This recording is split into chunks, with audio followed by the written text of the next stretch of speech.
I thought I'd come out and make a video because it's been ages since I made a video, and actually quite a bit has happened, so probably worth letting you into it because I need somebody to tell. Because I felt pretty isolated, to be honest with you. When things are all right, you don't mind ringing people and chatting about it, but when things are shit, I don't know if you find that, but you don't really want to sit there and open your heart to everybody. So that makes it even more isolating, and things have been a bit shit, really. As you can tell, I'm recovering from a cold. I've got the sniffles, but I'm on the recovery stage now. I've been a lot worse through the week. Isabel gave me that. She gave me that at the end of last week. So yeah, beginning of last week, she wasn't feeling very well, so I let her stay off school. She was fine by Wednesday, by which time she'd handed the baton to me on the illness front, and then refused to go to school for 3 days towards the end of the week. She was absolutely fine over the weekend, and then Monday comes and she refuses to go to school again. So this all culminates with me feeling like crap, obviously. Kids are being awful. I was going to use a worse word then, but effectively, here's one. Here's one for parenting when you're a widower or a widow.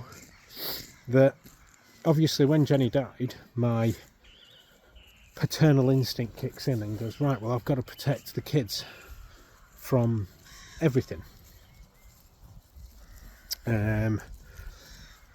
One sec. Dog's just done a poo. Give us a sec.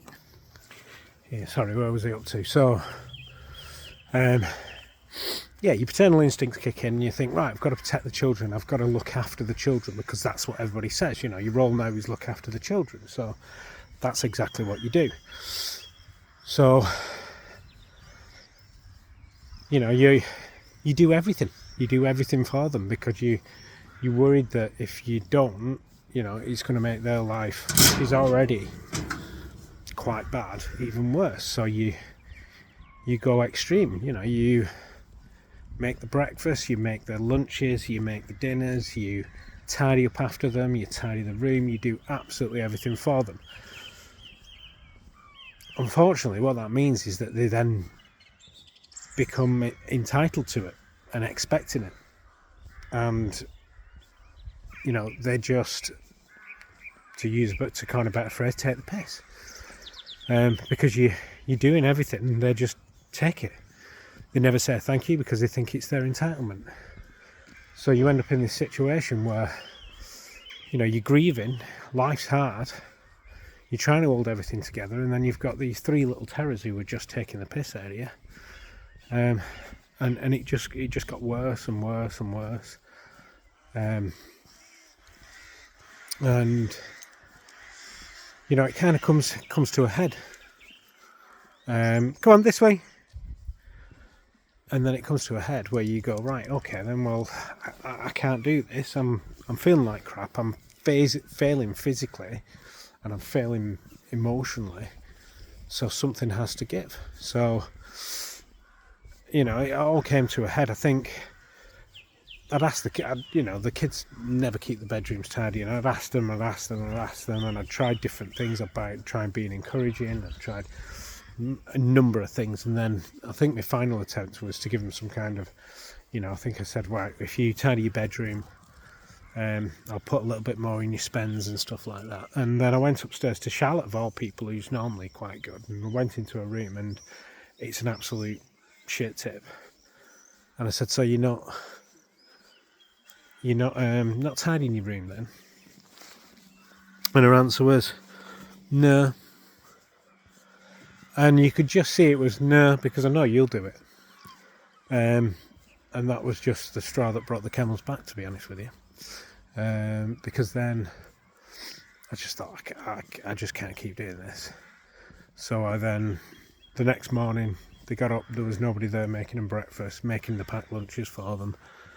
And then when they came home from school, nobody made them dinner. you know, I think that was a bit of a shock to the system. Isabel obviously is the mouth of them all, so she starts having a go. Bearing in mind, you know, she's refusing to go to school, so I take all her electronic devices off her, and that causes absolute meltdown 101. And in the past, I've given in. You know, she's soft soaped me and I've given them back, and this time I was like, no, you're not having anything until you can prove to me that you can go to school for at least 2 weeks. And then I'll consider giving it you back. But of course her argument, well, I need my phone for school, I need my phone for homework and all this kind of stuff, and it is true. This seems to be the way that this school works, is that they do let electronic devices to do the homework. But I just said, I don't care. More important for me is you getting out of bed and going to school in the morning. And if you have to sit at the back of the class and not actually achieve any work, then I'd rather you do that in a school setting than sat in your bedroom. And if the teachers have a problem with it, then they need to ring me. So anyway, the meltdown, she refused to go to school, and I was just like, well, every day you refuse to go to school, that's an extra day that you're going to go without your, you know, the things that you love. You know, I took her Echo Dot off her. She had no electronic stimulus whatsoever on Tuesday. And I think it was so utterly boring for her that she eventually, you know, this morning she got up and went to school. So I've had a shit couple of weeks, but I think the kids are kind of getting it now. They've started pitching in a little bit. I went downstairs and somebody had emptied the dishwasher. First time that has ever happened. They've actually tidied the room now. Isabel hasn't. She's working on it. Yeah, so slowly there is a little bit of progress, but it's been a horrible couple of weeks, I'll be honest with you.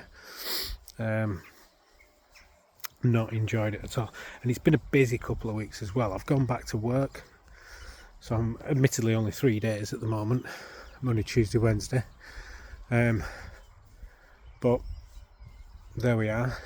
We've had the guys in doing the solar panels, fitting the solar. We've had part of the back, because we've got quite a bit of land at the back, so I've had a bit concreted so I can have a double garage go on there. So it's been constant, really. And you know, with everything going together, it's just, I'm absolutely exhausted. So it's been a crap couple of weeks, and it's one of those things that when you have this is another thing I've noticed, when you're having a good time, you don't mind picking up the phone going, oh, it's been lovely weather, I've had such a nice day, took the dogs out for a walk, went to the beach, because you want to tell people that, and people are like, oh, that's fantastic. When you have a shit time, and that shit time is spread over 2 weeks, you don't want to pick up the phone and tell people, do you? You know, you don't want to pick up the phone and go, oh, I'm having a really shit time, and that's what everybody wants you to do, but you're never going to do it. I mean, who rings people to say they're having a shit time? So you just become even more lonely and alienated.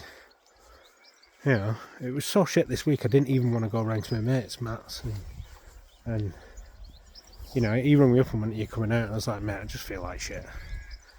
I'll come out when I'm feeling a bit better. And that's how you feel, isn't it? So when it's shit, it's doubly shit, because you don't have anybody to tell. You don't want to tell anybody. You know, at least when your wife or your husband's there and you're having a shit time, you have to tell them because they're there, and that helps because they share that load with you. When they're gone, you've lost that outlet, and you don't want to replace it. So it becomes, come on, we'll go back this way. So it becomes really isolating and shit.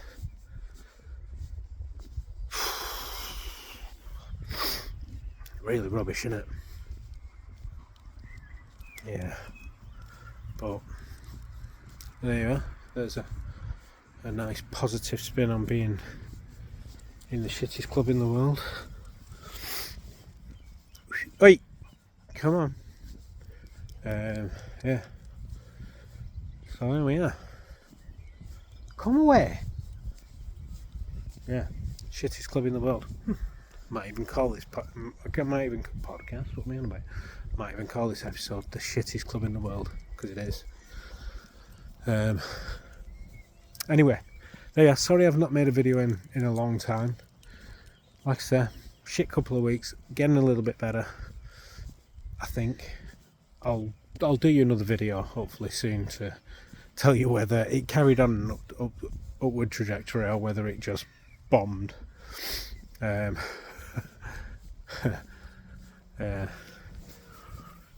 anyway, there we go. Right, I will. I'll see you later. Bye.